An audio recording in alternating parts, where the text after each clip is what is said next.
ਉਹਦੇ ਗੁਣ ਨਾਲ ਹੀ ਖਤਮ ਹੋ ਜਾਂਦੇ ਆ। ਤਨ ਦੇ ਗੁਣ ਹੈ, ਕੋਈ ਬਹੁਤ ਸੁੰਦਰ ਹੈ, ਉਹ ਸੁੰਦਰਤਾ ਬਹੁਤਾ ਸਮਾਂ ਨਹੀਂ ਰਹਿੰਦੀ, ਸੁੰਦਰਤਾ ਹੌਲੀ ਹੌਲੀ ਖਤਮ ਹੋ ਜਾਂਦੀ ਹੈ। ਕੋਈ ਕਿਸੇ ਕਾਰੋਬਾਰ ਵਿੱਚ ਨਿਪੁੰਨ ਹੈ, ਕੋਈ ਲੱਕੜੀ ਦਾ ਕਾਰੀਗਰ ਹੈ, ਕੋਈ ਲੋਹੇ ਦਾ ਕਾਰੀਗਰ ਹੈ, ਇਹ ਤਨ ਦੇ ਗੁਣ ਹਨ। ਇਹ ਤਨ ਦੇ ਗੁਣ ਉਹਨਾਂ ਚਿਰ ਹੀ ਹੈ ਜਿੰਨਾ ਚਿਰ ਤਨ ਕੰਮ ਕਰਦਾ ਹੈ। ਹੋਰ ਵੀ ਬਹੁਤ ਸਾਰੇ ਗੁਣ ਨੇ। ਕਿਸੇ ਮਨੁੱਖ ਦੀ ਬੋਲੀ ਵਿੱਚ ਗੁਣ ਹੈ, ਕਿਸੇ ਮਨੁੱਖ ਦੇ ਕੋਲ ਵਿਦਿਆ ਹੈ, ਤਨ ਦੇ ਗੁਣ ਨੇ। ਉਹਨਾਂ ਚਿਰ ਹੀ ਤਨ ਦੇ ਗੁਣ ਨੇ ਜਿੰਨਾ ਚਿਰ ਤਨ ਹੈ। ਔਰ ਮਨ ਦੇ ਗੁਣ ਸਦਾ ਵਾਸਤੇ।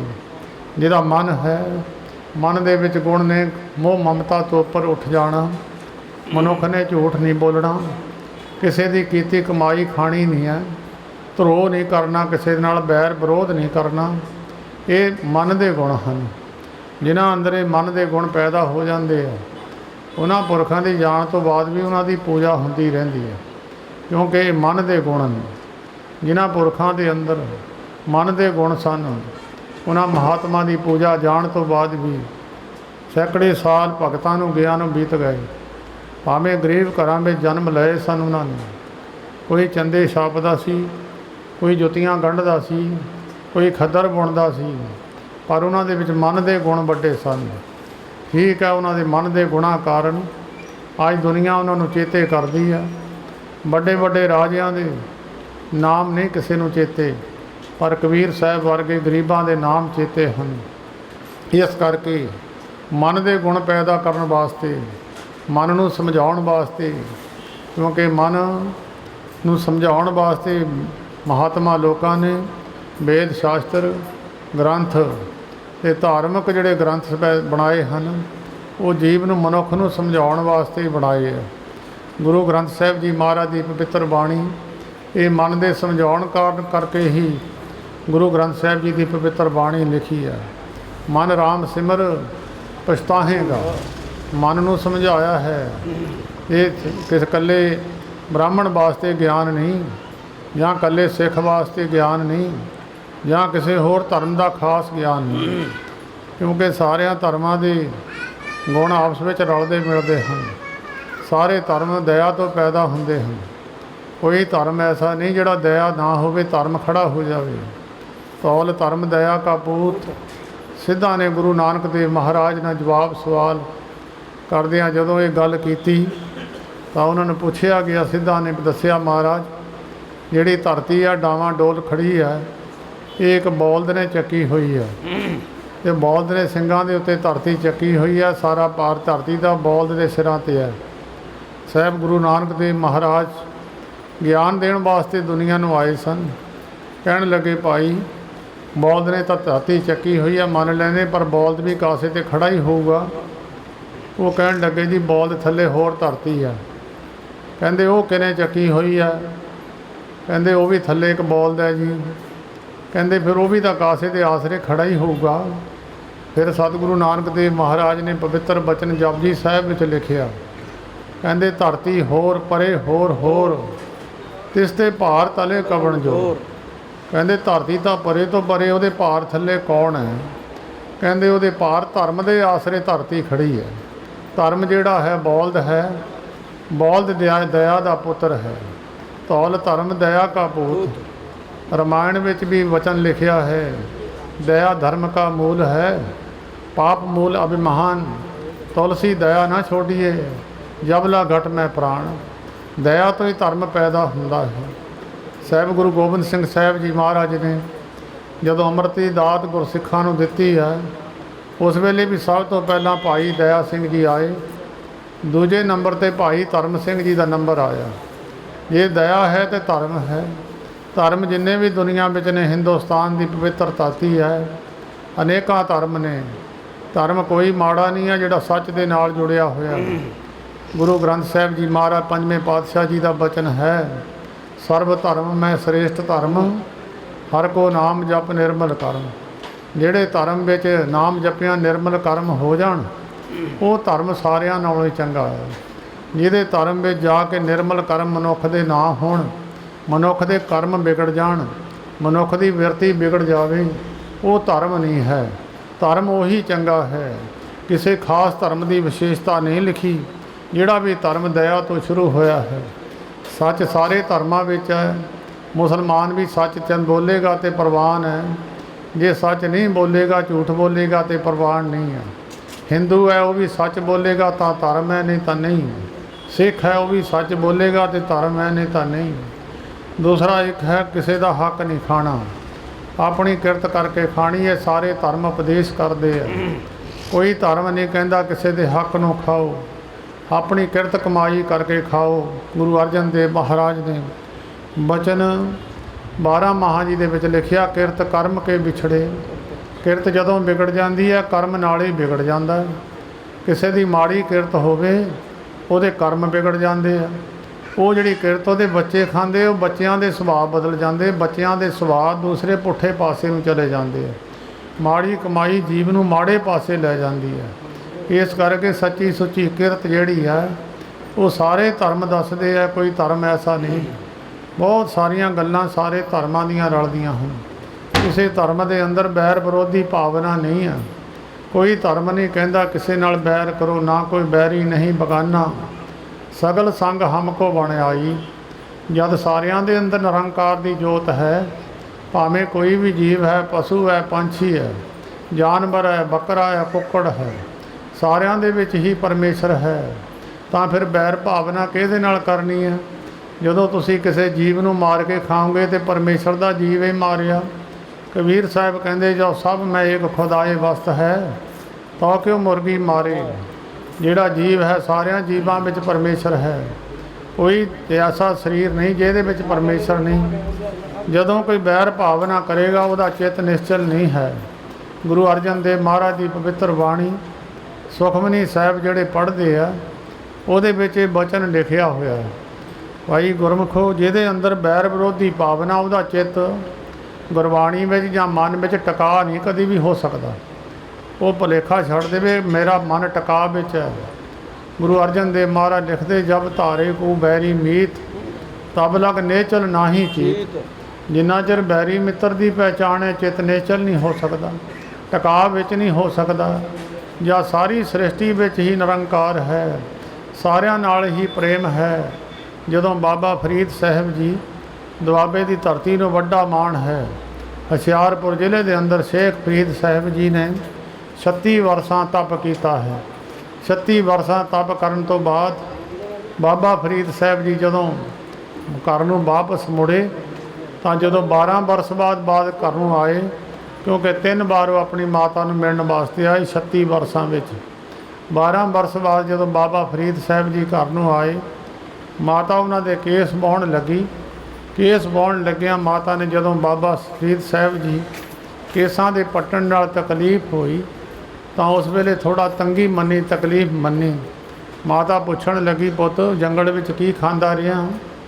ਕਹਿਣ ਲੱਗਾ, ਮਾਤਾ ਜੀ ਮੈਂ ਦਰਖਤਾਂ ਦੇ ਪੱਤੇ ਤੋੜ ਖਾਂਦਾ ਰਿਹਾ। ਕਹਿੰਦੀ, ਜਿਨ੍ਹਾਂ ਦੇ ਪੱਤੇ ਤੋੜਦਾ ਸੀ ਇੱਦਾਂ ਹੀ ਦੁੱਖ ਲੱਗਦਾ ਸੀ। ਜਿੱਦਾਂ ਤੇਰੇ ਕੇਸ ਪੱਟ ਹੋਇਆ ਤੈਨੂੰ ਦੁੱਖ ਲੱਗਦਾ, ਇੱਦਾਂ ਦਰਖਤਾਂ ਨੂੰ ਵੀ ਦੁੱਖ ਲੱਗਦਾ। ਰੱਬ ਦਿਆਂ ਪੁੱਤਾਂ ਨੂੰ ਦੁੱਖ ਦੇ ਕੇ ਤੂੰ ਰੱਬ ਦੀ ਪ੍ਰਾਪਤੀ ਨਹੀਂ ਕਰ ਸਕਦਾ। ਸ਼ੇਖ ਫਰੀਦ ਸਾਹਿਬ ਜੀ 12 ਵਰਸ ਤੋਂ ਬਾਅਦ ਫਿਰ ਜੰਗਲ ਨੂੰ ਗਏ, ਸੁੱਕੇ ਪੱਤੇ ਖਾ ਕੇ ਗੁਜ਼ਾਰਾ ਕੀਤਾ। ਜਿਹੜੇ ਦਰਖਤਾਂ ਦੇ ਥੱਲੇ ਪੱਤੇ ਡਿੱਗੇ ਹੋਏ ਸਨ ਉਹ ਖਾਧੇ, ਤੇ ਉਹਨਾਂ ਦੇ ਵਿੱਚ ਕੋਈ ਨਾ ਤਾਕਤ ਹੋਣ ਕਾਰਨ, ਕਿਉਂਕਿ ਹਰੇ ਪੱਤਾਂ ਵਿੱਚ ਤਾਂ ਵਿਟਾਮਿਨ ਹੁੰਦੇ ਆ, ਕੋਈ ਤੱਤ ਹੁੰਦੇ ਆ, ਸੁੱਕੇ ਪੱਤੇ ਵਿੱਚ ਤਾਂ ਕੋਈ ਤੱਤ ਹੁੰਦਾ ਨਹੀਂ। ਸਰੀਰ ਕਮਜ਼ੋਰ ਹੋ ਗਿਆ, ਸਰੀਰ ਨਟਾਲ ਹੋ ਗਿਆ, ਦਰਖਤ ਦੇ ਥੱਲੇ ਲੰਮਾ ਪਿਆ ਹੈ ਸਰੀਰ। ਇਹ ਜਿਹੜਾ ਕਾਂ ਹੈ, ਕਾਂ ਬੜਾ ਇੱਕ ਚੁਸਤ ਜਾਨਵਰ ਹੈ। ਇਹ ਜਦੋਂ ਵੀ ਦੇਖਦਾ ਹੈ ਕਿਸੇ ਵੀ ਜਾਨਵਰ ਦੀ ਅੱਖ ਵਿੱਚ ਚੁੰਝ ਮਾਰਦਾ ਹੈ। ਕਾਂ ਨੇ ਦੇਖਿਆ ਕੋਈ ਮੁਰਦਾ ਪਿਆ ਹੈ, ਕਾਂ ਆ ਕੇ ਪੈਰਾਂ 'ਤੇ ਬੈਠਿਆ। ਫਿਰ ਫਰੀਦ ਸਾਹਿਬ ਕਹਿੰਦੇ, ਜੇ ਮੈਂ ਹਿੱਲਿਆ ਇਹਨੇ ਉੱਡ ਜਾਣਾ, ਇਹਦੇ ਮਨ ਨੇ ਤੰਗੀ ਮੰਨਣੀ ਆ। ਉਹ ਕਾਂ ਨੇ ਦੇਖਿਆ ਹਿਲ ਜੁਲ ਨਹੀਂ ਹੋਈ, ਕਾਂ ਉੱਡ ਕੇ ਗੋਡਿਆਂ 'ਤੇ ਬੈਠ ਗਿਆ।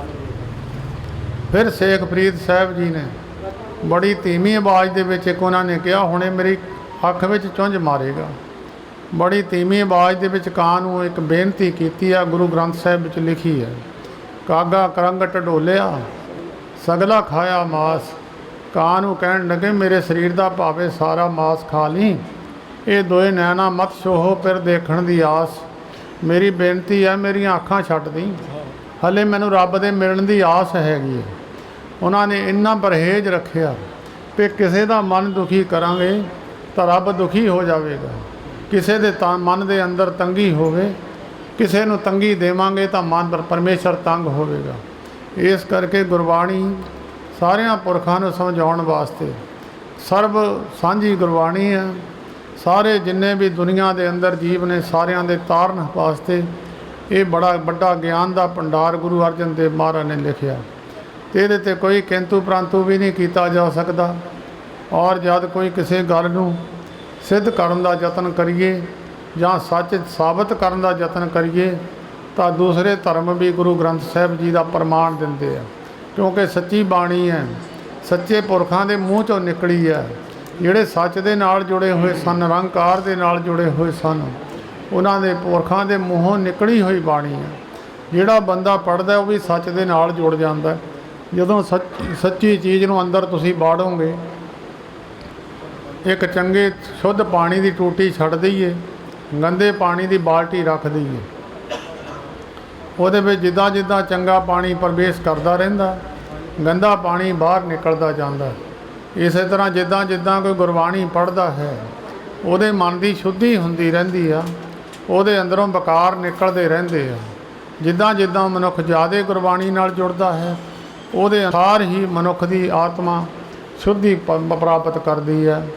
ਜਿਹੜੇ इस तो दूर ਰਹਿੰਦੇ ਆ, गुरबाणी के बचन नूं नहीं मनते ਜਾਂ गुरबाणी नूं मत्था टेक देना होर गल है, बचन मनना होर गल है। कर्म धर्म पखंड जो दिसै तिन जम जागाती लूटै। बहुत सारे धर्म ने दुनिया के अंदर, बहुत सारे धर्मां दे कर्म करके कोई बाणा पा लैंदा, कोई किसी तरह का धर्म का आडंबर कर लैंदा। सतगुरु जी बाणी विच पंजवें पातशाह लिखते हैं, धर्म के कर्म कर लैने कोई बड़ी गल नहीं है। जिहड़ा दे केवल तो केवल विखावे मात्र ही होवे, उन्होंने जम जागदे नूं लुट के लै जूगा। निर्वाण कीर्तन गावो करते का, निमक सिमरत जित छूटै। निर्वाण हुंदा कीर्तन करन वाले बंदे दे अंदर कोई भावना ना होवे, कोई लालच लोभ दी अंश ना होवे, केवल नरोल रब दे गुणां नूं गाया जाए। जदे अंदर ਉਹਦੇ कोई भावना बनती है तो नरोल निर्वाण नहीं है। जद ਉਹਦੇ गाउण वाले ਦੇ अंदर भावना निरीक्षित नहीं है तो मोहरे वाले ਨੂੰ निरीक्षित वो कदी नहीं करता। इस करके सतगुरु जी बाणी ਵਿੱਚ लिखते कहते भाई निर्वाण कीर्तन गावो करते का, निमक सिमरत जित छूटा है। कहते छुटता जाऊगा पर एक सौखा तरीका गुरु अर्जन देव महाराज ने होर दसिया।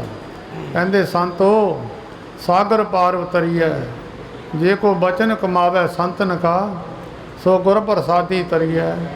जे कोई नाम नाल जुड़े हुए पुरखों का बचन मन लवे, कमाई वाले पुरखों के नाल जुड़ जावे, गुणवान पुरखों के कोल बैठोगे तो गुण अंतर अपने आप ही आ जाते हैं। चंगे पुरखों की संगत करोगे थोड़े अंदर अपने आप ही चंगे गुण प्रवेश कर जाएंगे। दुनिया के अंदर तुसी रोज़ किसी जिन्ना भी नज़दीकी मित्र होवे उहदे रोज़ चले जाओ, दिनों दिन प्यार घटदा चले जाता है। रिश्तेदार दे रोज़ जान लग जाओ, उहदे प्यार विच कमी आ जाती है, घाट आ जाती है। दोस्त भावें जिन्ना मर्जी नेड़े का भी होवे, जदों रोज़ जाओगे थोड़े प्यार विच कमी आ जाती है। एक साधु की संगत है दुनिया के अंदर, जब रोज़ जाओगे थोड़ा प्यार बढ़ूगा। कबीर साहब लिखते, कबीर संगत साध की दिन दिन दूना हेत, एक साधु को जाओगे दिन दिन प्रेम बढ़ूगा। जे गुरमुखां दे कोल जाओगे थोड़ा प्रेम बढ़ूगा। संसार के अंदर उन्हां पुरखों की पूजा हुई है जिन्हां पुरखों ने परमेश्वर के नाल नाता जोड़िया। साहिब गुरु गोबिंद सिंह साहिब जी महाराज नाम की महिमा दर्शाते हुए गुरसिखां नूं एक बार बचन किया, पुछण लगे भाई कोई दस सकदा कबीर साहब के समय ते कोई राजा कौन होया? उस वेले कुछ बंदियां ने दसिया, किसी ने कोई ना लिया, किसी ने कोई ना लिया, पर कोई सच ना दस सके। अखीर दे विच साहिब गुरु गोबिंद सिंह साहब महाराज कहण लगे, देखो भाई नाम की महिमा, कबीर एक बहुत गरीब करदा रहन वाला सी, गरीब घर दे विच जम्मिया सी। उहनूं अज दुनिया के अंदर बच्चा बच्चा जानता है, उस वेले ते राजे नूं कोई नहीं जानता। ये नाम की वडियाई है। नाम रहियो साधु रहियो, रहियो गुर गोबिंद, ਕਹੋ ਨਾਨਕ ਜਗਤ ਮੈਂ ਕਿਨ ਜਪਿਓ ਗੁਰਮਤਿ। ਨਾਮ ਕਿਹੜਾ ਹੈ? ਨਾਮ ਜਿਹੜਾ ਵੀ ਕਿਸੇ ਮਹਾਤਮਾ ਨੇ ਦੱਸ ਦਿੱਤਾ। ਕੋਈ ਵੀ ਨਾਮ ਹੈ, ਅਨੇਕਾਂ ਨਾਮ ਨੇ ਪਰਮੇਸ਼ਰ ਦੇ। ਇੱਕ ਬਜ਼ੁਰਗ ਹੈ, ਉਹਨੂੰ ਕੋਈ ਨਾਨਾ ਸੱਦਦਾ, ਕੋਈ ਬਾਬਾ ਸੱਦਦਾ, ਕੋਈ ਤਾਇਆ, ਕੋਈ ਚਾਚਾ, ਕੋਈ ਭਾਈਆ, ਕੋਈ ਮਾਮਾ, ਕੋਈ ਫੁੱਫੜ, ਉਹ ਸਾਰਿਆਂ ਨੂੰ ਜਵਾਬ ਦਿੰਦਾ। ਇਸ ਤਰ੍ਹਾਂ ਨਿਰੰਕਾਰ ਦੇ ਅਨੇਕਾਂ ਹੀ ਨਾਮ ਨੇ। ਕਿਸੇ ਵੀ ਨਾਮ ਨਾਲ ਤੁਸੀਂ ਯਾਦ ਕਰ ਸਕਦੇ ਹੋ। ਗੁਰੂ ਗ੍ਰੰਥ ਸਾਹਿਬ ਜੀ ਦੇ ਵਿੱਚ ਗਿਣਤੀ ਕੋਈ ਨਹੀਂ। ਸ਼ੇਸ਼ ਨਾਗ ਨੇ ਹਜ਼ਾਰਾਂ ਹੀ ਨਾਮ ਮੂੰਹ ਤੋਂ ਗਿਣੇ ਆ। ਸਹਸ ਫਨੀ ਸੇਖ ਅੰਤ ਨਾ ਜਾਣੇ, ਹਰ ਜਪ ਦੇ ਅੰਤ ਨਾ ਪਾਵੇ ਗੋ। ਹਰ ਰੋਜ਼ ਨਵਾਂ ਨਾਮ ਪਰਮੇਸ਼ਰ ਦਾ ਲੈਂਦਾ, ਗਿਣਤੀ ਨਹੀਂ ਕਰ ਸਕਿਆ ਹਾਲੇ ਤੱਕ ਵੀ। ਕਿਸੇ ਵੀ ਨਾਮ ਦੇ ਨਾਲ ਪਰਮੇਸ਼ਰ ਨੂੰ ਚੇਤੇ ਕੀਤਾ ਜਾ ਸਕਦਾ। ਤਾਂ ਗੁਰੂ ਅਰਜਨ ਦੇਵ ਮਹਾਰਾਜ ਨੇ ਬੜਾ ਸੁੰਦਰ ਬਚਨ ਲਿਖਿਆ, ਨਿਰਗੁਣ ਯਾਰ ਆਣਿਆ ਸੋ ਪ੍ਰਭ ਸਦਾ ਸੰਭਾਲ, ਜਿਨ ਕੀਆ ਤਿਸ ਚੀਤ ਰੱਖ, ਨਾਨਕ ਨਿਭੀ ਨਾਲ। ਇਹ ਇਕੱਲੇ ਸਿੱਖਾਂ ਨੂੰ ਸੁਖਮਨੀ ਸਾਹਿਬ ਨੇ ਲਿਖੀ, ਇਹ ਸਾਰਿਆਂ ਵਾਸਤੇ ਲਿਖੀ ਹੈ। ਕੋਈ ਵੀ ਮਨੁੱਖ ਜਾਤੀ ਹੈ, ਸਾਰਿਆਂ ਵਾਸਤੇ ਹੈ। ਕਹਿੰਦੇ ਉਹ ਗੁਣਾਂ ਤੋਂ ਰਹਿਤ ਬੰਦੇ ਨੂੰ ਕਿਹਾ, ਨਿਰਗੁਣ ਯਾਰ ਆਣਿਆ, ਉਹ ਨਿਆਣਿਆ ਤੈਨੂੰ ਮੱਤ ਥੋੜ੍ਹੀ ਹੈ। ਤੂੰ ਪਰਮੇਸ਼ਰ ਨੂੰ ਚੇਤੇ ਕਰ, ਜਿਹਨੇ ਤੈਨੂੰ ਪੈਦਾ ਕੀਤਾ ਹੈ ਉਹਨੂੰ ਯਾਦ ਕਰ। ਜਿਨ ਕੀਆ ਤਿਸ ਚੀਤ ਰੱਖ, ਨਾਨਕ ਨਿਭੀ ਨਾਲ, ਤੇਰੇ ਹੁਣ ਵੀ ਨਾਲ ਨਿਭੂਗਾ ਤੇ ਅਖੀਰ ਨੂੰ ਬਾਅਦ ਵਿੱਚ ਸਰੀਰ ਛੱਡਣ ਤੋਂ ਬਾਅਦ ਵੀ ਨਾਲ ਨਿਭੂਗਾ।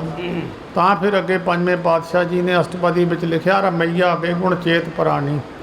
ਇਹ ਰਮੇ ਹੋਏ ਪਰਮੇਸ਼ਰ ਦੇ ਗੁਣਾਂ ਨੂੰ ਚੇਤੇ ਕਰ। ਕਵਨ ਮੂਲ ਤੇ ਕਵਨ ਦ੍ਰਿਸ਼ਟਾਨੀ, ਤੂੰ ਕਿੱਦਾਂ ਦਾ ਸੀ, ਮਾਤਾ ਦੇ ਪੇਟ ਵਿੱਚ ਕਿੱਦਾਂ ਦਾ ਸੀ, ਹੁਣ ਤੂੰ ਕਿੱਦਾਂ ਦਾ ਹੈ। ਪਹਿਲਾਂ ਤੇਰੀ ਸ਼ਕਲ ਕਿੱਦਾਂ ਦੀ ਸੀ, ਹੁਣ ਤੇਰੀ ਕਿੱਦਾਂ ਦੀ ਹੈ। ਜਿਨ ਤੂੰ ਸਾਜ ਸਵਾਰ ਸਿੰਗਾਰਿਆ, ਜਿਹਨੇ ਤੈਨੂੰ ਸੋਹਣਾ ਬਣਾ ਕੇ ਸੰਸਾਰ ਵਿੱਚ ਲਿਆਂਦਾ। ਕਿਸੇ ਦੀ ਇੱਕ ਅੱਖ ਨਾ ਹੋਵੇ ਤਾਂ ਉਹ ਸੁੰਦਰਤਾ ਘਟ ਜਾਂਦੀ ਹੈ। ਕਿਸੇ ਦਾ ਨੱਕ ਵਿੰਗਾ ਹੋਵੇ, ਸੁੰਦਰਤਾ ਘਟ ਜਾਂਦੀ ਹੈ। ਕਿਸੇ ਦੇ ਰੰਗ ਵਿੱਚ ਕਮੀ ਹੋਵੇ, ਉਹਦੀ ਵੀ ਸੁੰਦਰਤਾ ਘਟ ਜਾਂਦੀ ਹੈ। ਪਰਮੇਸ਼ਰ ਨੇ ਸੁੰਦਰ ਬਣਾ ਕੇ ਇਹਨੂੰ ਭੇਜਣ ਦੀ ਕੋਸ਼ਿਸ਼ ਕੀਤੀ ਹੈ।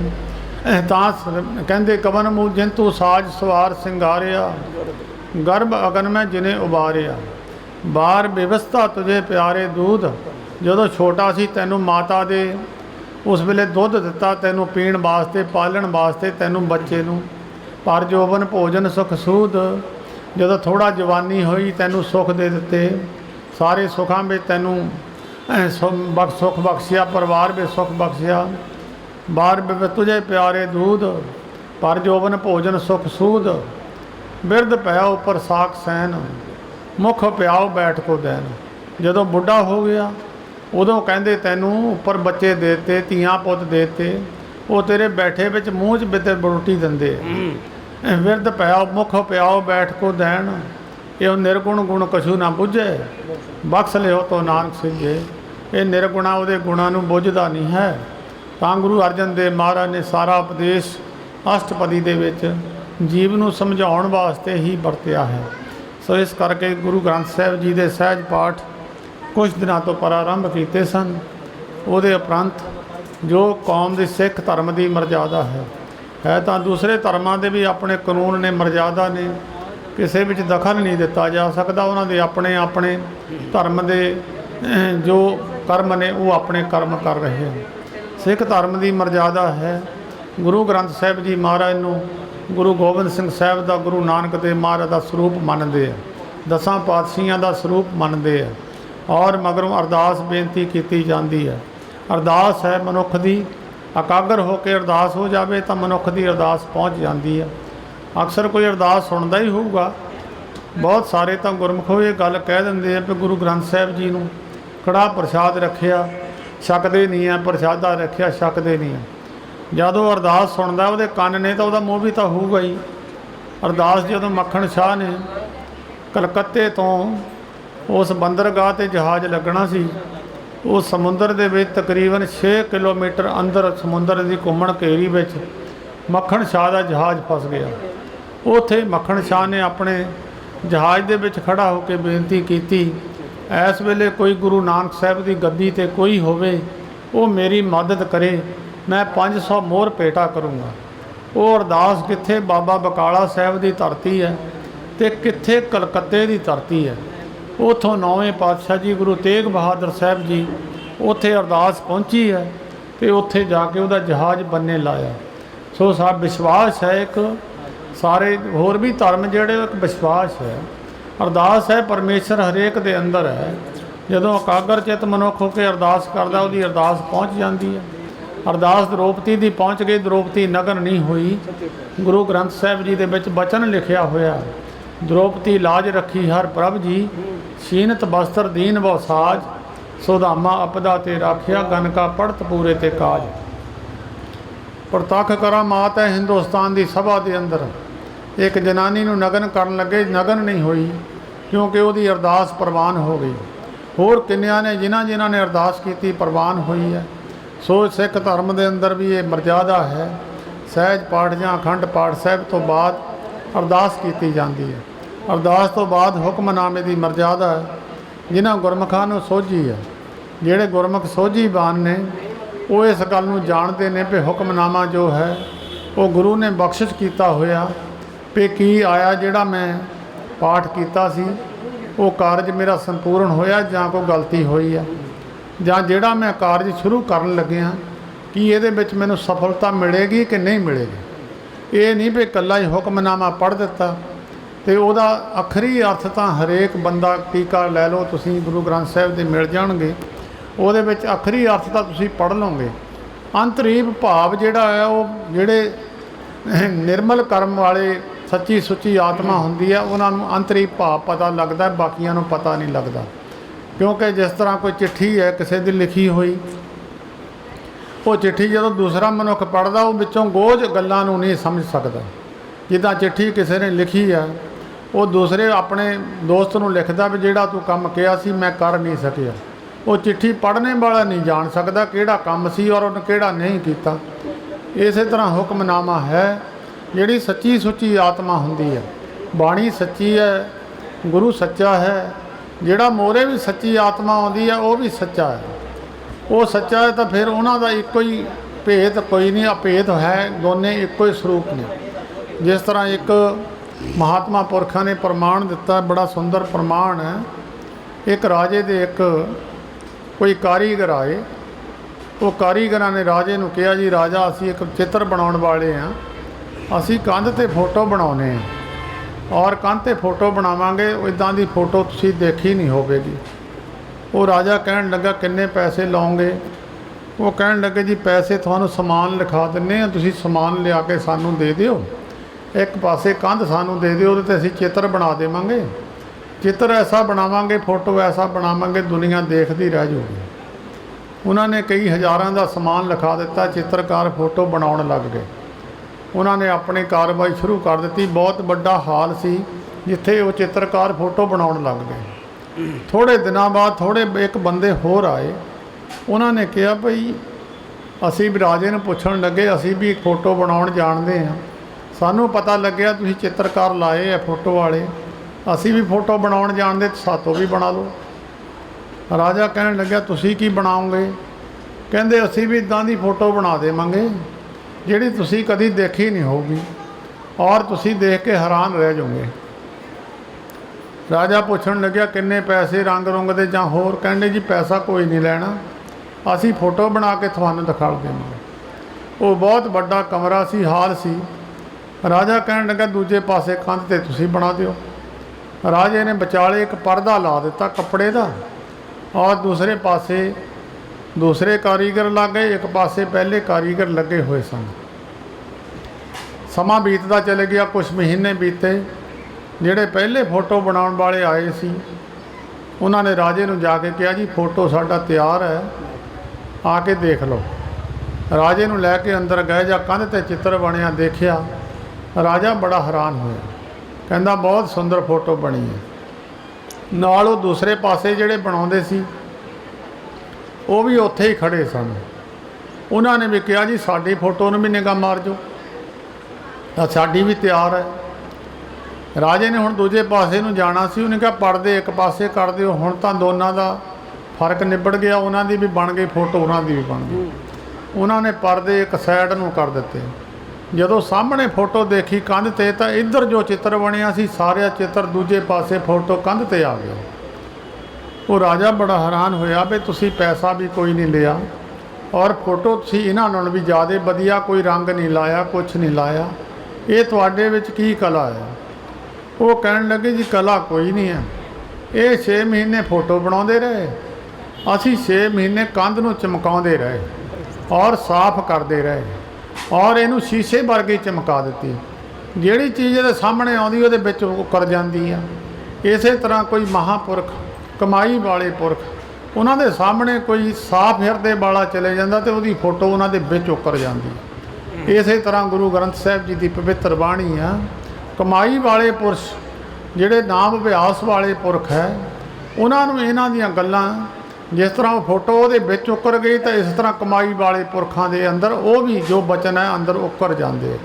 ਉਹ ਜੋ ਹੁਕਮਨਾਮਾ ਹੈ, ਹੁਕਮਨਾਮੇ ਦੀ ਸੋਝੀ ਜਿਹਨੇ ਜਿਹੜੇ ਗੁਰਮੁਖ ਕਮਾਈ ਵਾਲੇ ਵੀ ਨੇ ਤੇ ਗੁਰੂ ਦੇ ਕਹੇ ਮੁਤਾਬਕ ਜੀਵਨ ਦੇ ਵਿੱਚ ਉਸ ਤਰ੍ਹਾਂ ਸੰਸਾਰ ਵਿੱਚ ਚੱਲਦੇ ਨੇ, ਉਹਨਾਂ ਪੁਰਖਾਂ ਦੀ ਮਹਿਮਾ ਤਾਂ ਸੰਸਾਰ ਕਰਦਾ ਹੈ, ਬਾਣੀ ਵੀ ਉਹਨਾਂ ਦੀ ਮਹਿਮਾ ਕਰਦੀ ਆ। ਤਾਂ ਸਤਿਗੁਰੂ ਜੀ ਨੇ ਜੋ ਹੁਕਮਨਾਮੇ ਬਖਸ਼ਿਸ਼ ਕੀਤੇ ਨੇ ਥੋੜ੍ਹੇ ਸਮੇਂ ਵਾਸਤੇ, ਤੇ ਉਸ ਹੁਕਮਨਾਮੇ ਦੀ ਵਿਚਾਰ ਹੈ ਸੋਰਠ ਰਾਗ ਦੇ ਅੰਦਰ। ਸੋਰਠ ਰਾਗਣੀ ਆ, ਰਾਗੀ ਸਿੰਘਾਂ ਵਾਸਤੇ ਹਦਾਇਤ ਹੈ, ਕਿਉਂਕਿ ਸਾਰੀ ਬਾਣੀ ਗਾਉਣ ਵਿੱਚ ਹੈ। ਗੁਰਬਾਣੀ ਗਾਵੋ ਭਾਈ ਸਫਲ ਸਦਾ ਸੁਖਦਾਈ। ਜੇ ਕੇਵਲ ਗਾਉਣ ਵਿੱਚ ਬਾਣੀ ਨਹੀਂ ਆਈ ਤੇ ਇੱਕੋ ਇੱਕ ਜਪਜੀ ਸਾਹਿਬ ਦੀ ਪਵਿੱਤਰ ਬਾਣੀ ਗਾਉਣ ਵਿੱਚ ਨਹੀਂ ਆਈ, ਕਿਉਂ ਇਹ ਜਪਣ ਵਿੱਚ ਹੈ। ਬਾਕੀ ਸਾਰੀ ਬਾਣੀ ਰਾਗਾਂ ਵਿੱਚ ਹੈ। ਜਪਜੀ ਸਾਹਿਬ ਕਿਸੇ ਰਾਗ ਵਿੱਚ ਬਾਣੀ ਨਹੀਂ ਹੈ, ਇਕੱਲਾ ਹੀ ਇੱਕੋ ਹੀ ਬਾਣੀ ਹੈ ਜਿਹੜੀ ਰਾਗ ਵਿੱਚ ਨਹੀਂ ਹੈ, ਬਾਕੀ ਸਾਰੀ ਬਾਣੀ ਰਾਗ ਵਿੱਚ ਹੈ। ਪਿੱਛੇ ਰਾਗਾਂ ਦੀ ਗਿਣਤੀ ਲਿਖੀ ਹੈ, ਸੋਰਠ ਗੋਂਡ ਮਲਾਰੀ ਧੁਨੀ ਪੁਨ ਗਾਵੈ ਆਸਾ ਗੁਨਗੁਨੀ, ਉੱਚੈ ਸੁਰ ਸੂਹੋ ਪਨਕੀਨੀ, ਮੇਘ ਰਾਗ ਸਿਉ ਪੰਚੋ ਚੀਨੀ। ਮੇਘ ਰਾਗ ਦੀ ਇਸਤਰੀ ਸੋਠ ਰਾਗਣੀ ਹੈ। ਗੁਰੂ ਅਰਜਨ ਦੇਵ ਮਹਾਰਾਜ ਨੇ ਇਹ ਸ਼ਬਦ ਨੂੰ ਰਾਗੀ ਸਿੰਘਾਂ ਨੂੰ ਕਿਹਾ ਵੀ ਇਸ ਰਾਗ ਦੇ ਅੰਦਰ ਇਹਨੂੰ ਗਾਉਣਾ ਹੈ। ਸੋ ਸੋਠ ਰਾਗ, ਸੋਠ ਮਹੱਲਾ ਪੰਜਵਾਂ, ਹਮਰੀ ਗਣਤ ਨਾ ਗਣੀਆਂ ਕਾਈ। ਇੱਥੇ ਬੇਨਤੀ ਕਰਨੀ ਦੱਸੀ ਹੈ, ਮਨੁੱਖ ਨੇ ਕਿੱਦਾਂ ਬੇਨਤੀ ਕਰਨੀ ਹੈ। ਆਪਣੇ ਆਪਣੀ ਹਉਮੈ ਤਿਆਗ ਕੇ ਨੀਵਾਂ ਹੋ ਕੇ, ਅਗਰ ਮਨੁੱਖ ਨੀਵਾਂ ਹੋ ਕੇ ਗੁਰੂ ਮੋਹਰੇ ਜਾਊਗਾ ਤਾਂ ਕੁਛ ਨਾ ਕੁਛ ਪ੍ਰਾਪਤੀ ਕਰ ਲੂਗਾ। ਜੇ ਕੋਈ ਹੰਕਾਰ ਦੀ ਬਿਰਤੀ ਲੈ ਕੇ ਗੁਰੂ ਘਰ ਵਿੱਚ ਜਾਂਦਾ ਜਾਂ ਸੰਗਤ ਵਿੱਚ ਜਾਂਦਾ, ਜਿੱਦਾਂ ਉੱਚੇ ਟਿੱਬੇ ਮੀਂਹ ਪਏ ਤੇ ਖਾਲੀ ਰਹਿ ਜਾਂਦੇ ਆ, ਪਾਣੀ ਨੀਵੇਂ ਥੈਂ ਨੂੰ ਆ ਕੇ ਖੜ ਜਾਂਦਾ। ਜਿਹੜਾ ਸਾਰਿਆਂ ਤੋਂ ਨੀਵਾਂ ਹੋ ਗਿਆ ਉਹ ਸਾਰਿਆਂ ਤੋਂ ਉੱਚਾ ਗੁਰਬਾਣੀ ਨੇ ਲਿਖਿਆ, ਆਪਸ ਕੋ ਜੋ ਜਾਣੇ ਨੀਚਾ ਸੋ ਗਨੀਏ ਸਭ ਤੇ ਉੱਚਾ। ਬ੍ਰਹਮ ਦੀ ਅਵਸਥਾ ਉਹਨੂੰ ਹੀ ਮਿਲੀ ਆ। ਬ੍ਰਹਮ ਗਿਆਨੀ ਊਚ ਤੇ ਉੱਚਾ, ਮਨ ਆਪਣੇ ਹੈ ਸਭ ਤੇ ਨੀਚਾ। ਬ੍ਰਹਮ ਗਿਆਨੀ ਉਹਨੂੰ ਹੀ ਕਿਹਾ ਜਿਹੜਾ ਸਾਰਿਆਂ ਤੋਂ ਨੀਵਾਂ ਹੋਇਆ। ਗੁਰੂ ਗੋਬਿੰਦ ਸਿੰਘ ਸਾਹਿਬ ਜੀ ਮਹਾਰਾਜ ਨੇ ਵੀ ਲਿਖਿਆ, ਹੋ ਸਬਨ ਕੀ ਰੇਣਕਾ ਤੋ ਆਓ ਹਮਾਰੇ ਪਾਸ। ਸਾਰਿਆਂ ਨੂੰ ਨੀਵਾਂ ਹੋ ਕੇ ਤੂੰ ਮੇਰੇ ਕੋਲ ਆ। ਜਿਹੜਾ ਬੰਦਾ ਵੱਡਾ ਉੱਚਾ ਹੋ ਕੇ ਜਾਂਦਾ ਉਹਨੂੰ ਤਾਂ ਕਿਸੇ ਜਗ੍ਹਾ 'ਤੇ ਵੀ ਥੈ ਨਹੀਂ। ਹਉਮੈ ਰੋਗ ਸਭ ਜਗਤ ਵਿਆਪਿਆ, ਤਿਨ ਕੋ ਜਨਮ ਮਰਨ ਦੁਖ ਭਾਰੀ। ਗੁਰ ਪ੍ਰਸਾਦੀ ਕੋ ਬਿਰਲਾ ਛੂਟੇ, ਤਿਸ ਜਨ ਕੋ ਹਉ ਬਲਿਹਾਰੀ। ਹਉਮੈ ਉਹ ਆ ਜਿਹੜਾ ਦੂਜਿਆਂ ਨੂੰ ਮੱਤ ਦੇਵੇ, ਜਿਹੜਾ ਆਪਣੀ ਮੱਤ ਨੂੰ ਛੋਟੀ ਸਮਝਦਾ, ਗੁਰੂ ਦੀ ਮੱਤ ਨੂੰ ਵੱਡੀ ਸਮਝਦਾ, ਉਹ ਨੀਵਾਂ ਹੋ ਗਿਆ। ਜਿਹੜਾ ਆਪਣੀ ਮੱਤ ਨੂੰ ਬਿਲਕੁਲ ਗੁਰੂ ਦੇ ਸਾਹਮਣੇ ਜਾ ਕੇ ਇਸ ਤਰ੍ਹਾਂ ਸਮਝਦਾ, ਹਮਰੀ ਗਣਤ ਨਾ ਗਣੀਆਂ ਕਾਈ। ਗਿਣਤੀ ਨਹੀਂ ਕੀਤੀ ਜਾ ਸਕਦੀ ਮਹਾਰਾਜ। ਜੇ ਸਾਡੇ ਅਪਰਾਧ, ਜੇ ਸਾਡੇ ਪਾਪ, ਜੇ ਉਹਨਾਂ ਦੀ ਗਿਣਤੀ ਕਰੋਗੇ ਫਿਰ ਤਾਂ ਗਿਣਤੀ ਮੁੱਕਣੀ ਨਹੀਂ। ਜੇ ਰੱਬ ਨਾਲ ਹਿਸਾਬ ਕਰਨ ਲੱਗ ਜਾਈਏ ਵੀ ਇਹਦੇ ਨਾਲ ਮਹਾਰਾਜ ਮੈਂ ਇੰਨੀ ਬਾਣੀ ਪੜ੍ਹੀ ਆ, ਮੈਂ ਇੰਨੀ ਵਾਰ ਗੁਰਦੁਆਰੇ ਗਿਆ, ਮੈਂ ਇੰਨੀ ਵਾਰ ਇੱਥੇ ਆਹ ਸੇਵਾ ਕੀਤੀ ਆ, ਇੱਥੇ ਆਹ ਸੇਵਾ ਕੀਤੀ ਆ। ਬਹੁਤ ਸਾਰੇ ਤੁਸੀਂ ਕਹਿੰਦੇ ਸੁਣੇ ਹੋਣਗੇ, ਮੈਂ ਇੰਨੀ ਵਾਰ ਹਜ਼ੂਰ ਸਾਹਿਬ ਜਾ ਆਇਆ, ਮੈਂ ਇੰਨੀ ਵਾਰ ਫਲਾਣੇ ਥਾਂ ਜਾ ਆਇਆ। ਜੇ ਲੇਖਾ ਕਰਦੇ ਤਾਂ ਕਦੀ ਮਨੁੱਖ ਛੁੱਟ ਨਹੀਂ ਸਕਦਾ। ਲੇਖੇ ਕਤੇ ਨਾ ਛੁੱਟੀਏ, ਖਿਨ ਖਿਨ ਭੂਲਣ ਹਾਰ, ਬਖਸ਼ਣ ਹਾਰ ਬਖਸ਼ ਲੈ ਨਾਨਕ ਪਾਰ ਉਤਾਰ। ਇੱਕ ਮਹਾਤਮਾ ਨੇ ਇੱਕ ਸੈਲ 'ਤੇ 12 ਸਾਲ ਬਹਿ ਕੇ ਤਪੱਸਿਆ ਕੀਤੀ ਔਰ ਤਪੱਸਿਆ ਕਰਦਿਆਂ ਕਰਦਿਆਂ ਪ੍ਰਭੂ ਪ੍ਰਗਟ ਹੋਏ। ਪੁੱਛਣ ਲੱਗੇ, ਭਾਈ ਦੱਸੋ ਕੀ ਚਾਹੀਦਾ, ਕਿਸ ਕਾਰਨ ਕਰਕੇ ਤੁਸੀਂ ਚੇਤੇ ਕਰਦੇ ਹੋ? ਉਹ ਕਹਿਣ ਲੱਗਿਆ, ਜੀ ਮੈਂ 12 ਸਾਲ ਤਪੱਸਿਆ ਕੀਤੀ ਹੈ। ਉਹ ਕਹਿੰਦੇ ਤਪੱਸਿਆ ਦੀ ਗੱਲ ਨਾ ਕਰ, ਅਨਕ ਤਪੱਸਿਆ ਕਰੇ ਹੰਕਾਰ, ਨਰਕ ਸੁਰਗ ਫਿਰ ਫਿਰ ਅਵਤਾਰ। ਬਹੁਤ ਤਪੱਸਿਆ ਕਰਕੇ ਮਨੁੱਖ ਦੇ ਅੰਦਰ ਹੰਕਾਰ ਬਿਰਤੀ ਵੀ ਤਾਂ ਆ ਜਾਂਦੀ ਹੈ, ਕੋਈ ਜੰਮਣ ਮਰਨ ਦੇ ਚੱਕਰ 'ਚੋਂ ਮੁਕਤ ਨਹੀਂ ਹੁੰਦਾ। ਕਹਿੰਦੇ ਹੰਕਾਰ ਬਿਰਤੀ ਨਿਵਰਤ ਕਰਨੀ ਪਊਗੀ। ਉਹ ਕਹਿਣ ਲੱਗਿਆ, ਜੀ ਮੈਂ 12 ਸਾਲ ਸੈਲ 'ਤੇ ਬੈਠਾ ਰਿਹਾ। ਕਹਿੰਦੇ ਇਹਦੀ ਗੱਲ ਨਾ ਕਰ, ਜੇ ਇਹਦੇ ਨਾਲ ਹਿਸਾਬ ਕਰਨ ਲੱਗਿਆ ਫਿਰ ਤਾਂ ਤੂੰ ਕਦੀ ਨਿਕਲ ਸਕਦਾ ਹੀ ਨਹੀਂ। ਫਿਰ ਜਦੋਂ ਨਾ ਮੰਨਿਆ ਤਾਂ ਨਿਰੰਕਾਰ ਪਰਮੇਸ਼ਰ ਕਹਿਣ ਲੱਗੇ, ਜੇ ਸੈਲ ਦੇ ਉੱਤੇ ਤੂੰ 12 ਸਾਲ ਬੈਠਾ ਰਿਹਾ, ਇਹ ਸੈਲ ਨੂੰ 12 ਸਾਲ ਆਪਣੇ ਸਿਰ ਤੇ ਚੱਕ ਕੇ ਖੜਾ ਹੋ, ਇਹਦਾ ਲੇਖਾ ਕੌਣ ਦੇਊਗਾ ਜਿਹਦੇ ਤੂੰ 12 ਸਾਲ ਬੈਠਾ ਰਿਹਾ? ਇਹਦਾ ਕੀ ਕਸੂਰ ਹੈ ਜਿਹਦੇ ਤੇ 12 ਸਾਲ ਬੈਠਾ ਰਿਹਾ? ਇਹਨੂੰ 12 ਸਾਲ ਚੱਕ ਕੇ ਸਿਰ ਤੇ ਖੜਾ ਹੋ। ਤਾਂ ਗੁਰੂ ਗ੍ਰੰਥ ਸਾਹਿਬ ਵਿੱਚ ਲਿਖਿਆ, ਲੇਖੇ ਕਤੇ ਨਾ ਛੁੱਟੀ, ਖਿਨ ਖਿਨ ਭੂਲਣ ਹਾਰ, ਬਖਸ਼ਣ ਹਾਰ ਬਖਸ਼ ਲੈ ਨਾਨਕ ਪਾਰ ਉਤਾਰ। ਪ੍ਰਭੂ ਨਾਲ ਲੇਖਾ ਨਹੀਂ ਕੀਤਾ ਜਾ ਸਕਦਾ। ਮੈਂ ਮਹਾਰਾਜ ਇੰਨੀ ਬਾਣੀ ਪੜ੍ਹੀ ਹੈ, ਮੈਂ ਇਹ ਚੰਗੇ ਕਰਮ ਕੀਤੇ ਹੈ, ਮੈਂ ਸੜਕ ਬਣਾਤੀ ਹੈ, ਨਹੀਂ, ਇਹ ਤਾਂ ਲੇਖਾ ਨਹੀਂ ਕਦੀ ਛੁੱਟ ਸਕਦਾ। ਕਹਿੰਦੇ ਇਸ ਤਰ੍ਹਾਂ ਬੇਨਤੀ ਕਰੋ ਭਾਈ, ਹਮਰੀ ਗਣਤ ਨਾ ਗਣੀਆਂ ਕਾਈ, ਮਹਾਰਾਜ ਸਾਡੀ ਗਿਣਤੀ ਨਾ ਕਰਿਓ ਜੀ।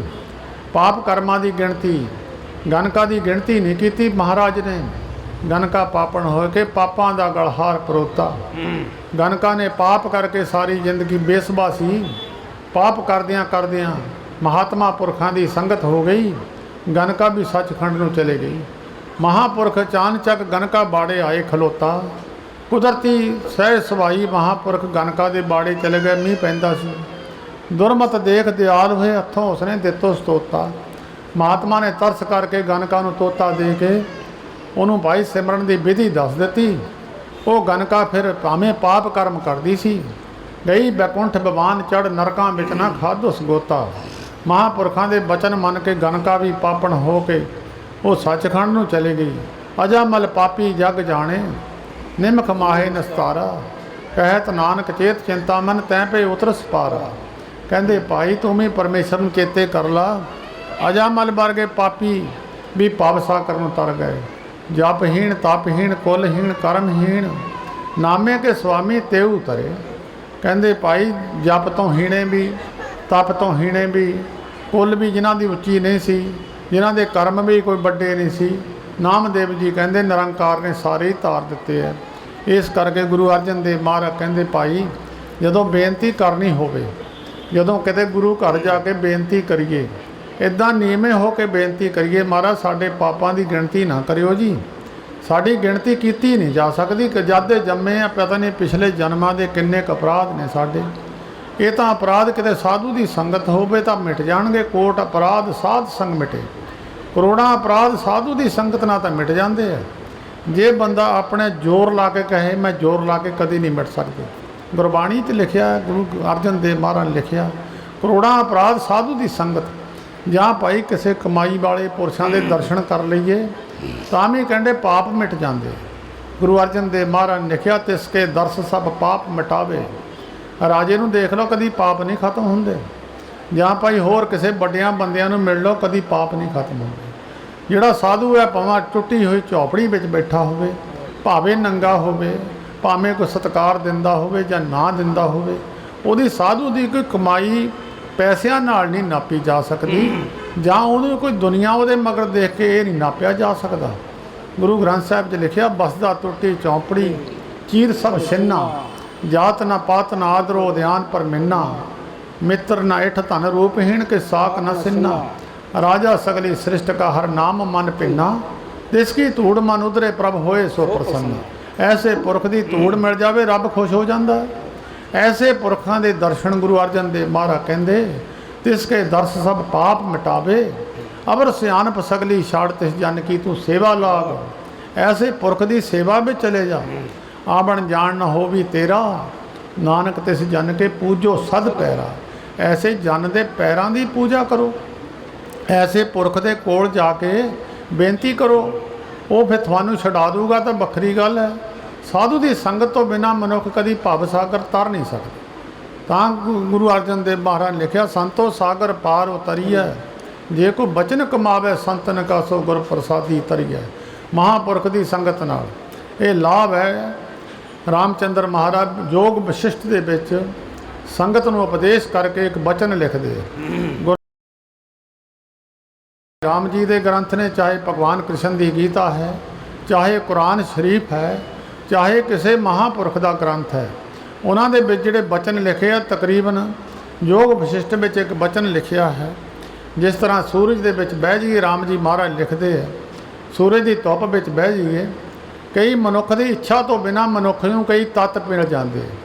ਜਿੱਦਾਂ ਸੂਰਜ ਦੇ ਵਿੱਚ ਡੀ ਵਿਟਾਮਿਨ ਹੈ, ਜਿਨ੍ਹਾਂ ਨੂੰ ਸੂਰਜ ਦੀ ਧੁੱਪ ਨਹੀਂ ਮਿਲਦੀ, ਮੱਝ ਨੂੰ ਤੁਸੀਂ ਅੰਦਰ ਬੰਨ੍ਹਣ ਲੱਗ ਜਾਓ, ਉਹਨੂੰ ਧੁੱਪ ਨਾ ਮਿਲੇ ਤਾਂ ਉਹਦਾ ਰੰਗ ਕਾਲੇ ਤੋਂ ਚਿੱਟਾ ਹੋ ਜਾਂਦਾ। ਜਿਹੜੇ ਬੰਦਿਆਂ ਨੂੰ ਡੀ ਵਿਟਾਮਿਨ ਨਹੀਂ ਮਿਲਦਾ, ਸਰੀਰਾਂ ਦੇ ਵਿੱਚ ਉਹਨਾਂ ਦੇ ਨੁਕਸ ਪੈ ਜਾਂਦੇ ਆ। ਬਾਹਰਲਿਆਂ ਮੁਲਕਾਂ ਦੇ ਵਿੱਚ ਉਹਨਾਂ ਨੂੰ ਡੀ ਵਿਟਾਮਿਨ ਖਾਣੇ ਪੈਂਦੇ ਆ।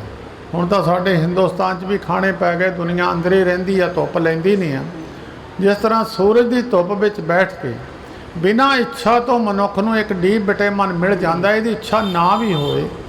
ਇਸ ਤਰ੍ਹਾਂ ਸਾਧੂ ਦੀ ਸੰਗਤ ਵਿੱਚ ਜਾ ਕੇ ਇਹਦੀ ਇੱਛਾ ਤੋਂ ਬਿਨਾਂ ਸਾਧੂ ਦੇ ਜਿਹੜਾ ਤਪ ਤੇਜ ਹੈ, ਉਹਦੇ ਤੇਜ ਤਪ ਦਾ ਪ੍ਰਤਾਪ ਉਸ ਜਗਿਆਸੂ ਨੂੰ ਮਿਲ ਜਾਂਦਾ ਹੈ, ਬਿਨਾਂ ਇੱਛਾ ਤੋਂ ਹੀ ਮਿਲ ਜਾਂਦਾ। ਕਿਉਂਕਿ ਗਨਕਾ ਦੇ ਬਿਨਾਂ ਇੱਛਾ ਤੋਂ ਹੀ ਮਹਾਤਮਾ ਚਲੇ ਗਏ। ਗਨਕਾ ਦੀ ਇੱਛਾ ਤਾਂ ਕੋਈ ਹੈ ਹੀ ਨਹੀਂ ਸੀ, ਅਜਾਮਲ ਦੀ ਵੀ ਇੱਛਾ ਤਾਂ ਕੋਈ ਹੈ ਨਹੀਂ ਸੀ। ਮਹਾਂਪੁਰਖ ਚਾਣਚੱਕ ਹੀ ਗਨਕ ਅਜਾਮਲ ਦੇ ਘਰ ਵਿੱਚ ਚਲੇ ਗਏ।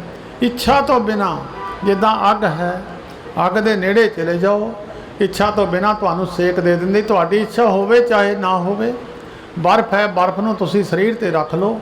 ਤੁਹਾਡੀ ਇੱਛਾ ਹੋਵੇ ਤੇ ਮੈਂ ਬਰਫ਼ ਠੰਡ ਨਹੀਂ ਲੈਣੀ, ਪਰ ਉਹ ਠੰਡ ਮੱਲੋ ਮੱਲੀ ਮਿਲ ਜਾਂਦੀ ਹੈ। ਇਸ ਤਰ੍ਹਾਂ ਕਮਾਈ ਵਾਲੇ ਪੁਰਸ਼ਾਂ ਦੇ ਕੋਲ ਜਾ ਕੇ, ਜਿਹੜੇ ਪਰਮੇਸ਼ਰ ਨਾਲ ਜੁੜੇ ਹੋਏ ਆ, ਉਹਨਾਂ ਦੇ ਕੋਲ ਜਾਣ ਦਾ, ਉਹਨਾਂ ਦਾ ਤੇਜ ਪ੍ਰਤਾਪ ਦਾ ਫਲ ਤੁਹਾਡੇ ਸਰੀਰਾਂ 'ਤੇ, ਤੁਹਾਡੀਆਂ ਆਤਮਾ 'ਤੇ ਜ਼ਰੂਰ ਹੋਵੇਗਾ। ਮਤ ਭੁਲੇਖਾ ਕਿਸੇ ਨੂੰ ਰਹਿ ਜਾਵੇ। ਅੱਜ ਤਾਂ ਬਿਰਤੀਆਂ ਮਲੀਨ ਹੋ ਗਈਆਂ, ਦੁਨੀਆ ਬੁੱਧੀਆਂ 'ਤੇ ਅਸਰ ਹੋ ਗਏ। ਉਹ ਕਹਿੰਦੇ ਸਾਧੂ ਨੂੰ ਤਾਂ ਮਿਲਣਾ ਹੀ ਨਹੀਂ ਗੁਰਮੁਖੋ। ਜਿਹਦਾ ਸਾਧੂ ਤੋਂ ਅਧਿਆਪਕ ਤੋਂ ਬਿਨਾਂ ਜਿਹੜਾ ਵਿਦਿਆਰਥੀ ਹੈ ਤਰੱਕੀ ਨਹੀਂ ਕਰ ਸਕਦਾ। ਸਾਧੂ ਤੋਂ ਬਿਨਾਂ ਕਦੀ ਰੂਹਾਨੀਅਤ ਦੇ ਵਿੱਚ ਮਨੁੱਖ ਤਰੱਕੀ ਨਹੀਂ ਕਰ ਸਕਦਾ। ਪਹਿਲੀ ਗੱਲ ਤਾਂ ਗੁਰਮੁਖਾਂ ਦੀ ਸੰਗਤ ਤੋਂ ਬਿਨਾਂ ਬਾਣੀ ਨਹੀਂ ਸ਼ੁੱਧ ਹੁੰਦੀ। ਜੇ ਗੁਰੂ ਗ੍ਰੰਥ ਸਾਹਿਬ ਜੀ ਦੀ ਪਵਿੱਤਰ ਬਾਣੀ ਸ਼ੁੱਧ ਪੜ੍ਹਨੀ ਹੋਵੇ, ਉਹ ਵੀ ਕਿਸੇ ਗੁਰਮੁਖ ਦੀ ਸੰਗਤ ਕਰਨੀ ਪੈਂਦੀ ਹੈ। ਤਾਂ ਗੁਰੂ ਅਰਜਨ ਦੇਵ ਮਹਾਰਾਜ ਕਹਿੰਦੇ ਇੱਦਾਂ ਬੇਨਤੀ ਕਰਿਆ ਕਰੋ, ਹਮਰੀ ਗਣਤ ਨਾ ਗਣੀਆਂ ਕਾਈ। ਮਹਾਰਾਜ ਸਾਡੀ ਗਿਣਤੀ ਨਾ ਕਰਿਓ ਜੀ। ਸਾਡੇ ਜੇ ਤੁਸੀਂ ਪਾਪ ਕਰਮ ਜਾਂ ਪਾਪ ਜਾਂ ਪੁੰਨ ਗਿਣਨ ਲੱਗ ਗਏ, ਫਿਰ ਗਿਣਤੀ ਕੋਈ ਨਹੀਂ। ਇਹ ਤਾਂ ਮੁੱਕਣਾ ਹੀ ਨਹੀਂ ਹੈ। ਪਤਾ ਨਹੀਂ ਕਿੰਨੇ ਕੁ ਜਨਮਾਂ ਦੇ। ਆਪਣਾ ਬਿਰਦ ਪਛਾਣ, ਤੁਹਾਡਾ ਸੁਭਾਅ ਹੈ। ਤੁਸੀਂ ਮਹਾਰਾਜ ਬੜੇ ਬੜੇ ਪਾਪੀਆਂ ਨੂੰ ਬਖਸ਼ ਦਿੰਦੇ ਹੋ। ਤੁਹਾਡਾ ਸੁਭਾਅ ਹੈ, ਤੁਸੀਂ ਵੱਡੇ ਵੱਡੇ ਪਾਪੀ ਬਖਸ਼ ਦਿੱਤੇ। ਜਿਹੜੇ ਨਾਮ ਬਖਸ਼ਣ, ਅਜਾਮਲ ਪਾਪੀ ਜਗ ਜਾਣੇ। ਸਾਰੀ ਮਹਾਰਾਜ ਸਾਰੀ ਦੁਨੀਆ ਅਜਾਮਲ ਨੂੰ ਜਾਣਦੀ ਸੀ। ਗੁਰੂ ਤੇਗ ਬਹਾਦਰ ਸਾਹਿਬ ਜੀ ਦੀ ਪਵਿੱਤਰ ਬਾਣੀ ਹੈ, ਮਨ ਰੇ ਪ੍ਰਭ ਕੀ ਸਰਨ ਵਿਚਾਰੋ, ਜੇ ਸਿਮਰਤ ਗਨਕਾ ਸੀ ਉਦਰੀ ਤਾਂ ਕੋ ਜਸ ਉਤਾਰੋ। ਭਇਓ ਅਟਲ ਧਰੂ ਜਾ ਕੇ ਸਿਮਰਨ, ਹਰ ਨਿਰਭੈ ਪਦ ਪਾਇਆ, ਦੁਖ ਹਰਤਾ ਹੈ ਬਿਦ ਕੋ ਸੁਆਮੀ ਤੈ ਕਾਹੇ ਬਸਰਾਇਆ। ਜਬ ਹੀ ਸਰਨ ਗਹੀ ਕਿਰਪਾ ਨਿਧ, ਗਜ ਕਰਾ ਤੇ ਛੂਟਾ, ਮਹਿਮਾ ਨਾਮ ਕਹਾ ਲੋ ਬਰਨੋ ਰਾਮ ਕਹਿਤ ਬੰਧਨ ਤੇ ਟੂਟਾ। ਅਜਾਮਲ ਪਾਪੀ ਜਗ ਜਾਣੇ, ਨਿਮਖ ਮਾਹੇ ਨਸਤਾਰਾ, ਕਹਿਤ ਨਾਨਕ ਚੇਤ ਚਿੰਤਾਮਨ ਤੈ ਪੇ ਉਤਰਸ ਪਾਰਾ। ਭਾਈ ਜਿਹੜਾ ਵੀ ਕੋਈ ਪਰਮੇਸ਼ਰ ਨੂੰ ਧਿਆਨ ਧਰਦਾ, ਭਾਵੇਂ ਕਿੱਡਾ ਵੀ ਪਾਪੀ ਹੋਵੇ, ਉਹ ਪਾਪ ਕਰਮ ਉਹਦੇ ਖਤਮ ਹੋ ਜਾਂਦੇ। ਜਿੱਦਾਂ ਤੀਲਾਂ ਦੀ ਡੱਬੀ ਹੈ, ਤੀਲਾਂ ਡੱਬੀ ਤਾਂ ਛੋਟੀ ਹੈ, ਵੱਡੇ ਲੱਕੜਾਂ ਦੇ ਬੜੇ ਬੜੇ ਢੇਰ ਹੋਣ, ਉਹਨਾਂ ਨੂੰ ਅੱਗ ਲਾ ਕੇ ਸਵਾਹ ਕਰ ਦਿੰਦੀ ਹੈ। ਇਸ ਤਰ੍ਹਾਂ ਰੱਬ ਦੇ ਨਾਮ ਦੀ, ਪਰਮੇਸ਼ਰ ਦੇ ਨਾਮ ਦੀ ਜਿਹੜੀ ਕਮਾਈ ਹੈ, ਪਾਪ ਕਰਮਾਂ ਨੂੰ ਖਤਮ ਕਰ ਦਿੰਦੀ ਹੈ। ਮਹਾਰਾਜ ਤੁਹਾਡਾ ਸੁਭਾਅ ਹੈ ਜੀ, ਤੁਸੀਂ ਪਾਪੀਆਂ ਨੂੰ ਬਖਸ਼ਣਹਾਰ ਹੋ। ਆਪਣਾ ਬਿਰਦ ਪਛਾਣ, ਹਾਥ ਦੇ ਰਾਖੇ ਕਰੇ ਆਪਣੇ, ਸਦਾ ਸਦਾ ਰੰਗ ਮਾਣ। ਜਿਨ੍ਹਾਂ 'ਤੇ ਮਹਾਰਾਜ ਤੁਸੀਂ ਕਿਰਪਾ, ਉਹਨਾਂ ਤੁਸੀਂ ਹੱਥ ਦੇ ਕੇ ਰੱਖਿਆ ਕਰਦੇ ਹੋ। ਤੁਸੀਂ ਦੇਖੋ ਜਿੱਥੇ ਜਿੱਥੇ ਕਿਤੇ ਵੀ ਦ੍ਰੋਪਦੀ ਨੇ ਚੇਤੇ ਕੀਤਾ, ਮਹਾਰਾਜ ਉਹਨੂੰ ਨਗਰ ਨਹੀਂ ਹੋਣ ਦਿੱਤਾ। ਹਿੰਦੁਸਤਾਨ ਦੀ ਸਭਾ ਦੇ ਅੰਦਰ ਇੱਕ ਸਾਹਮਣੇ ਪ੍ਰਤੱਖ ਕਰਾਮਾਤ ਹੈ। ਹੋਰ ਤੁਸੀਂ ਵੱਡੇ ਵੱਡੇ ਹੋਰ ਵੀ ਗੁਰੂ ਗ੍ਰੰਥ ਸਾਹਿਬ ਵਿੱਚ ਲਿਖੇ ਹੈ, ਜਿਨ੍ਹਾਂ ਪੁਰਖਾਂ ਨੇ ਮਹਾਰਾਜ ਤੁਹਾਨੂੰ ਚੇਤੇ ਕੀਤਾ, ਉਹਨਾਂ ਨੂੰ ਤੁਸੀਂ ਹੱਥ ਦੇ ਕੇ ਪ੍ਰਹਲਾਦ ਦੀ ਰੱਖਿਆ ਕੀਤੀ ਹੈ। ਪ੍ਰਹਲਾਦ ਨੂੰ ਗਰਮ ਥੰਮ ਨਾਲ ਜੋੜਿਆ ਔਰ ਕਿੰਨੇ ਤਸੀਹੇ ਦਿੱਤੇ, ਪਰ ਪ੍ਰਹਲਾਦ ਦਾ ਮਹਾਰਾਜ ਤੁਸੀਂ ਕੋਈ ਬਾਲ ਬਿੰਗਾ ਨਹੀਂ ਕਰ ਸਕਿਆ। ਪ੍ਰਹਲਾਦ ਅਖੀਰ ਹਰਨਾਕਸ਼ ਨੂੰ ਤੁਸੀਂ ਮੌਤ ਦੇ ਘਾਟ ਉਤਾਰਿਆ। ਹਰ ਯੁੱਗ ਯੁੱਗ ਭਗਤੋ ਪਾਇਆ, ਪੈਜ ਰੱਖਦਾ ਆਇਆ ਰਾਮ ਰਾਜੇ। ਹਰਨਾਕਸ਼ ਦੁਸ਼ਟ ਹਰ ਮਾਰਿਆ, ਪ੍ਰਹਲਾਦ ਤਰਾਇਆ। ਹੰਕਾਰੀਆਂ ਨਿੰਦਕਾਂ ਪਿੱਠ ਦੇ ਨਾਮ ਦਿਓ ਮੁਖ ਲਾਇਆ। ਜਨ ਨਾਨਕ ਐਸਾ ਹਰ ਸੇਵਿਆ, ਅੰਤ ਲੈ ਛਡਾਇਆ। ਜਿਹਨੇ ਮਹਾਰਾਜ ਤੁਹਾਨੂੰ ਚੇਤੇ ਕੀਤਾ, ਤੁਸੀਂ ਉਹਨੂੰ ਹੱਥ ਦੇ ਕੇ ਰੱਖਿਆ ਕੀਤੀ ਹੈ। ਸਾਰਿਆਂ ਭਗਤਾਂ ਦਾ ਜੀਵਨ ਪੜ੍ਹ ਕੇ ਦੇਖੋ, ਸਾਰਿਆਂ ਭਗਤਾਂ ਦੇ ਜੀਵਨ ਦੇ ਵਿੱਚ ਕਈ ਸੰਘਰਸ਼ ਆਏ ਨੇ। ਭਗਤ ਰਵਿਦਾਸ ਜੀ ਹੋਏ ਆ, ਭਗਤ ਕਬੀਰ ਜੀ ਹੋਏ ਆ, ਨਾਮਦੇਵ ਜੀ ਹੋਏ ਆ, ਜਿਨ੍ਹਾਂ ਨੂੰ ਬੰਨ ਬੰਨ ਹਾਥੀਆਂ ਦੇ ਮੋਹਰੇ ਸਿੱਟਿਆ। ਕਬੀਰ ਸਾਹਿਬ ਨੂੰ ਸਿੱਟਿਆ, ਕਦੀ ਗੰਗਾ ਵਿੱਚ ਸਿੱਟਿਆ, ਤੇ ਉਹਨਾਂ ਦੀ ਬਾਲ ਬਿੰਗਾ ਨਹੀਂ ਹੋਇਆ। ਮਹਾਰਾਜ ਤੁਸੀਂ ਹੱਥ ਦੇ ਕੇ ਰੱਖਿਆ ਕਰਦੇ ਹੋ ਜਿਹੜਾ ਤੁਹਾਨੂੰ ਚੇਤੇ ਕਰਦਾ ਹੈ। ਮੱਖਣ ਸ਼ਾਹ ਦੀ ਹੱਥ ਦੇ ਕੇ ਰੱਖਿਆ ਕੀਤੀ, ਜਹਾਜ਼ ਬਚਾਇਆ ਮਹਾਰਾਜ ਤੁਸੀਂ। ਜਿੱਥੇ ਵੀ ਤੁਸੀਂ ਹੱਥ ਕਰ, ਸਦਾ ਸਦਾ ਰੰਗ ਮਾਣ, ਸਾਚਾ ਸਾਹਿਬ ਸਤ ਮਿਹਰਬਾਨ। परमेश्वर तो मेहरबान है पर मनुख भुल जाता है। तुसीं उहदी मिहनत तरला करो फिर भी मेहरबान है, उन्हें मेहर कर देनी है। कोई बंदा बेनती करे मेहर कर दिंदा है। परमेश्वर साचा साहिब सदा ही मेहरबान है। बंद पाया मेरे सतगुर पूरे होई सर्ब कल्याण। बंद हुंदा जिद्दां रुड़े जांदे बंदे नूं कोई बन ला देवे। दरिया विच रुड़दा है, कोई नहर विच रुड़दा, मोरे उन्होंने एक लाया हुंदा फट्टा जिहदे विच लाशां रुक जांदियां। इदां ही रुड़े जांदे जीवां वास्ते निरंकार जी ने कोई बाणी गुरु ग्रंथ साहिब जी दी है, एक बन है जिहड़ा इहदे नाल जुड़ जांदा है, भवसागर विच रुड़ने तो बच जांदा है। जां होर धार्मिक ग्रंथ ने, कोई बाणी पढ़दा, कोई नाम जपदा, एक बन ने। रुड़िया जांदा बंदा तेज समुंदर विच रुड़िया, नहर विच रुड़िया, पानी विच रुड़िया जां अग विच है, उहनूं रोक देना। बंद पाया मेरे सतगुर पूरे होई सर्ब कल्याण। जीओ पाए पिंड जिन साजिया। जीव आत्मा शरीर विच पा के इस शरीर नूं साज के संसार विच भेज दिता। जीव आत्मा शरीर विच हर जीओ गुफा अंदर रख के बाजा पवन बजाया। बजाया बाजा पौण, 9 द्वारे प्रगट किए, 10वां गुप्त रखाया। गुरुद्वारे लाए भावनी, एक ना 10वां द्वार दिखाया। 10 दरवाजे ने शरीर दे, एक 10वां गुप्त है। ये शरीर दे अंदर आत्मा परमेश्वर ने जीओ पाए पिंड जिन साजिया। शरीर कहंदे पिंडा शरीर नूं कहंदे है। आम तौर ते साडे पिंडां दी कहावत है, जे बंदा कोई पैर हत्थ धो लवे उन्होंने कहंदे पिंडा भी नहा लेना सी। ये शरीर नूं पिंड कहंदे है। जीव आत्मा पा के शरीर नूं साज के तुरन फिरन जोगा, कार विहार करन जोगा बना दिता।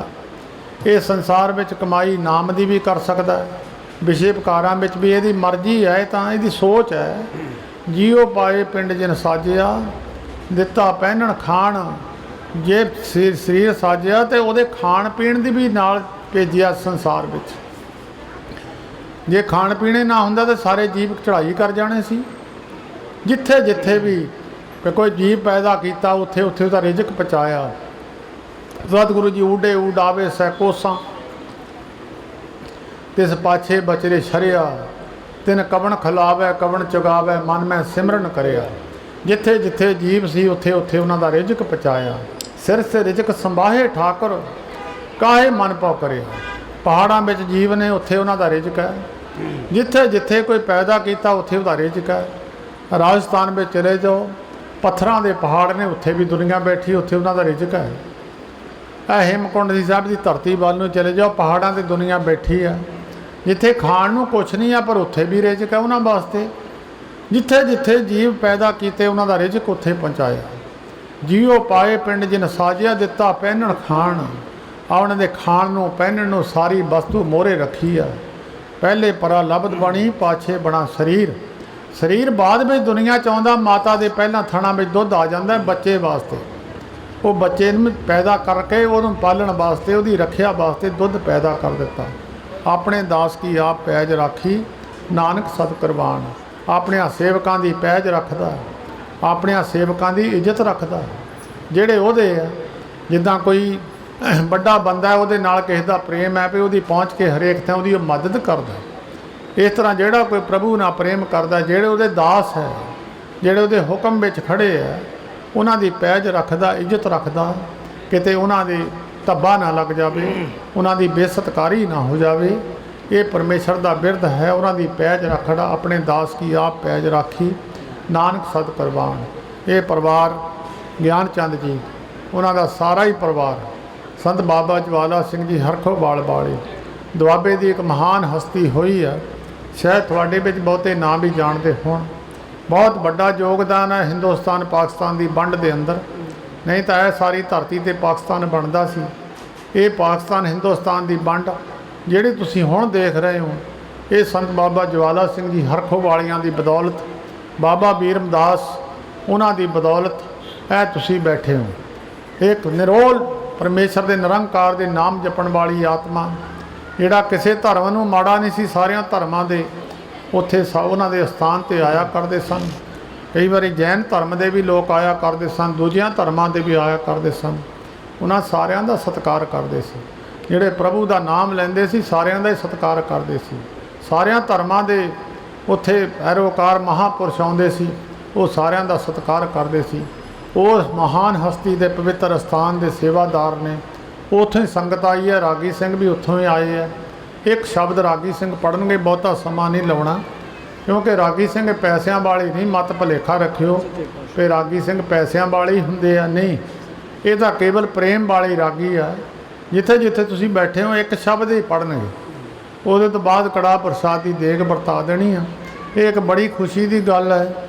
ਮਹਾਂਪੁਰਸ਼ ਕਹਿੰਦੇ ਹੁੰਦੇ ਸੀ, ਜਾਂ ਤਾਂ ਕਾਰੋਬਾਰ ਸ਼ੁਰੂ ਕਰਨ ਵਾਸਤੇ ਜਿਸਲੇ ਕੰਮ ਸ਼ੁਰੂ ਕੀਤਾ ਮੀਂਹ ਪੈ ਜਾਵੇ, ਜਾਂ ਸਮਾਪਤੀ 'ਤੇ ਮੀਂਹ ਪੈ ਜਾਵੇ। ਇਹ ਰੱਬ ਦੀ ਖੁਸ਼ੀ ਦੀ ਨਿਸ਼ਾਨੀ ਹੈ।